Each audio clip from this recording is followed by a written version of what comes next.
बिस्मिल्लाहिर्रहमानिर्रहीम। अस्सलाम वालेकुम। कैसे हैं आप सब? उम्मीद करती हूँ सब खैरियत से होंगे। आज मैं आपके साथ शेयर करूँगी बहुत ही टेस्टी अंडा पकौड़ा की रेसिपी। बहुत ही मज़ेदार ये एग पकौड़ा बनते हैं। रमज़ान आ रहे हैं तो इफ्तार में बनाकर आप इनको सर्व कर सकते हैं। और इनको बनाने के लिए ज़्यादा मेहनत भी नहीं करनी पड़ेगी। बहुत ही जल्दी बन जाते हैं और खाने में इनका टेस्ट बेहतरीन और लाजवाब होता है। और इसको बनाएंगे मज़ेदार सी स्टफिंग के साथ, जिससे इस एग पकोड़ा का फ्लेवर जो है वो नेक्स्ट लेवल का हो जाएगा। तो ये मज़ेदार अंडा पकोड़ा को किस तरह से बनाया जाता है, उसके लिए आपने वीडियो को एंड तक देखना है, ताकि रेसिपी का कोई भी पार्ट आपसे मिस ना हो। और अगर आपको रेसिपी पसंद आए, चैनल को भी ज़रूर सब्सक्राइब करें। तो शुरू करते हैं इसको बनाना।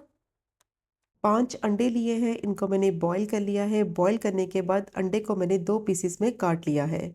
सेंटर में से इसके पीसेस कर लेंगे तो इस तरह से एक अंडे के 2 पीसेस हो जाएंगे। अब अंडा पकौड़ा बनाने के लिए मज़ेदार सी स्टफिंग तैयार करते हैं। तो उसके लिए मैंने एक बॉल ले लिया है, उसमें डालेंगे बॉईल और मैश किए हुए आलू। 4 मीडियम साइज़ के आलू लिए थे, उनको मैंने बॉईल करने के बाद अच्छी तरह से ठंडा कर लिया था। और जैसे ही वो ठंडे हो गए थे तो उनको मैंने अच्छी तरह से मैश कर लिया है।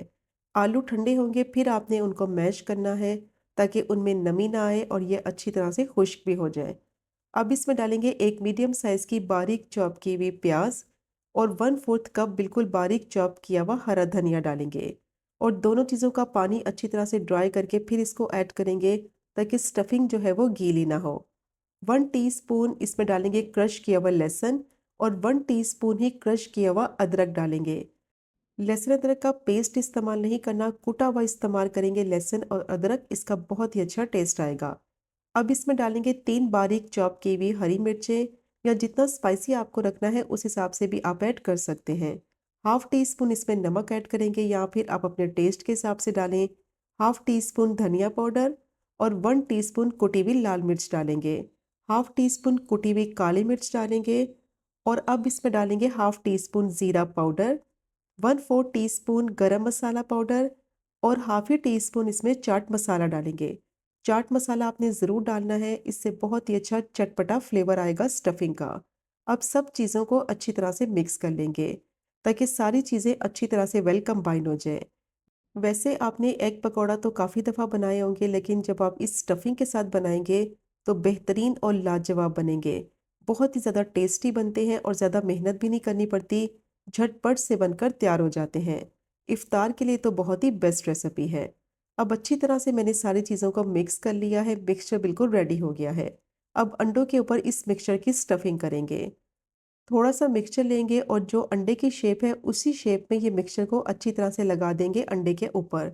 और अच्छी तरह से सारी साइडों से इसको प्रेस करना है, ताकि अंडे के ऊपर ये अच्छी तरह से चिपक जाए। आलू का मिक्सचर है तो बहुत आसानी से ये अंडे के ऊपर चिपक जाएगा। तो देखें कितनी अच्छी तरह से इसकी स्टफिंग हो गई है। अब मैं एक दूसरा भी आपको बनाकर दिखाती हूँ। थोड़ा-सा मिक्सचर लेंगे और जो अंडे की शेप है उसी शेप में इस मिक्सचर को अंडे के ऊपर लगा देंगे। और अच्छी तरह से हाथों से प्रेस करेंगे सारी साइडों से, ताकि मिक्सचर जो है वो अंडे के ऊपर अच्छी तरह से चिपक जाए। बस इस बात का आपने ख़ास ख्याल रखना है कि आलू का मिक्सचर गीला नहीं होना चाहिए, क्योंकि अगर ये गीला होगा तो अंडे के ऊपर ये सही से नहीं चिपकेगा। मिक्सचर जितनी अच्छी तरह से ड्राई होगा, उतना ही आसानी से ये अंडे के ऊपर चिपक जाएगा। तो सारे अंडों के ऊपर मैंने आलू के मिक्सचर की स्टफिंग कर ली है, और 5 अंडों के हिसाब से जो मैंने स्टफिंग रेडी की थी, वो देखिए मैंने सारी यूज़ कर ली है, सिर्फ थोड़ी सी बची है। इसको आप पराठा बनाकर यूज़ कर सकते हैं। अब इसकी कोटिंग तैयार करेंगे, तो उसके लिए मैंने एक बॉल ले लिया है, उसमें डालेंगे 1 कप बेसन, हाफ टी स्पून इसमें नमक ऐड करेंगे, 1/4 टी स्पून इसमें हल्दी डालेंगे। इससे पकौड़े का कलर बहुत अच्छा आएगा। अब इसमें डालेंगे 1 table spoon cooking oil. Oil डालने से बहुत ही मज़ेदार क्रिस्पी पकोड़े फ्राई होंगे। और साथ ही इसमें डालेंगे pinch baking soda. Baking soda डालने से मज़ेदार फूले फूले पकोड़े बनेंगे।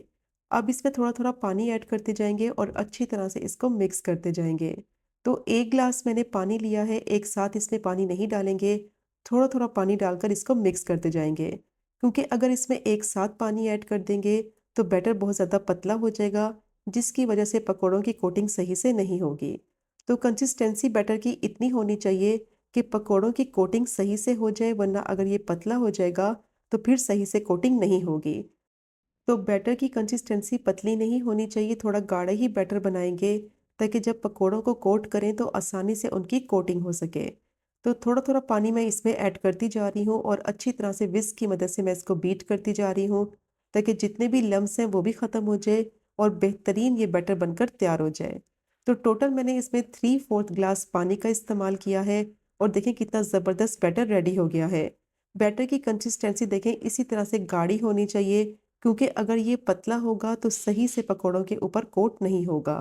तो कंसिस्टेंसी आप इसकी चेक कर सकते हैं, थोड़ी सी गाढ़ी है। अब बैटर बिल्कुल रेडी हो गया है, पकौड़ों को फ्राई करेंगे। मीडियम टू हाई फ्लेम पे ऑयल को अच्छी तरह से गर्म कर लिया है। अब अंडे को डालेंगे बेसन के मिक्सचर में और सारी साइडों से अच्छी तरह से इसकी कोटिंग कर लेंगे। चम्मच की मदद से इसको कोट कर लें या फिर हाथ की मदद से कोट कर लें। तो बस अच्छी तरह से मैंने इसको कोट कर लिया है बेसन के मिक्सचर से और अब इसको फ्राई करने के लिए ऑयल में डालेंगे और ऑयल का टेम्परेचर फ्राई करते वक्त मीडियम टू लो रखेंगे ताकि अच्छा सा गोल्डन सा इस पे कलर आ जाए और अच्छी तरह से ये क्रिस्पी फ्राई हो। अब एक दूसरा भी कोट कर लेते हैं, अच्छी तरह से सारी साइडों से इसकी कोटिंग करनी है और चम्मच की मदद से कोट करेंगे तो आसानी से इसके ऊपर कोटिंग हो जाएगी। और बेसन का जो घोल बनाया है उसका आप टेक्सचर चेक कर सकते हैं, इसी तरह से गाढ़ा होना चाहिए, क्योंकि अगर बेसन का मिक्सचर जो है वो पतला होगा तो सही से कोटिंग नहीं होगी और फ्राई करते वक्त बेसन ऊपर से उतर जाएगा। तो इसीलिए बेसन का जो घोल बनाना है वो गाढ़ा होना चाहिए। अब थोड़ा सा ऑयल इनके ऊपर डालेंगे ताकि ऊपर वाली लेयर पकौड़ों की अच्छी तरह से ऑयल में जाके सेट हो जाए। बहुत ही मज़े के ये एग पकौड़ा बनते हैं, मस्ट ट्राई कीजिएगा। इफ्तार के लिए बहुत ही बेस्ट रेसिपी है। बहुत ही मज़े के भी बनते हैं और बनाना भी इनको बहुत ही आसान है। बस आप अंडों के ऊपर स्टफिंग करके रख लें और इफ्तारी के टाइम आप इनको फ्राई कर लें। बहुत ही मज़े के बनेंगे, सब आपकी बेहद तारीफ़ करेंगे और बार-बार इनकी फ़रमाइश होगी। तो पलटते हुए इनको मैंने सारी साइडों से अच्छी तरह से फ्राई कर लिया है। कितना अच्छा गोल्डन इन पे कलर आ गया है, अब इनको ऑयल में से निकाल लेंगे। तो बस इनको तब तक फ्राई करना है कि अच्छा सा गोल्डन सा कलर आ जाए, क्योंकि अंदर से सारी चीज़ें तो पकी हुई हैं। तो देखें कितने ज़बरदस्त ये एग पकोड़ा फ्राई हो गए हैं और कितना अच्छा इन पे कलर आया है। और सिर्फ 5 अंडों के साथ मैंने ये मज़ेदार से एग पकोड़ा तैयार किए हैं। तो बहुत ही कम बजट में और ज़्यादा क्वांटिटी में इजीली आप इनको बना सकते हैं। तो सारे पकोड़े मैंने फ्राई कर लिए हैं और ये चेक करें इनकी फाइनल लुक। कितना परफेक्ट इन पे कलर आया है और माशाल्लाह ये कितने ज़बरदस्त फ्राई हुए हैं। और अभी मैं आपको तोड़ के भी दिखाती हूँ कि स्टफिंग इनकी कितनी ज़बरदस्त है अंदर से। तो मस्ट ट्राई कीजिएगा ये मज़ेदार इफ्तार स्पेशल बॉयल एग पकोड़ा की रेसिपी को, जो कि बहुत ही ज़्यादा टेस्टी बनते हैं और बनाना भी इनको बहुत ही आसान है। और अगर आपको आज की रेसिपी पसंद आए, आज की वीडियो पसंद आए, चैनल को सब्सक्राइब करें, वीडियो को लाइक करें और शेयर करें। इंशाल्लाह मिलेंगे अगले कुकिंग व्लॉग में फिर एक नई रेसिपी के साथ। तब तक मुझे अपनी ख़ास दुआ में याद रखें। अल्लाह हाफ़िज़।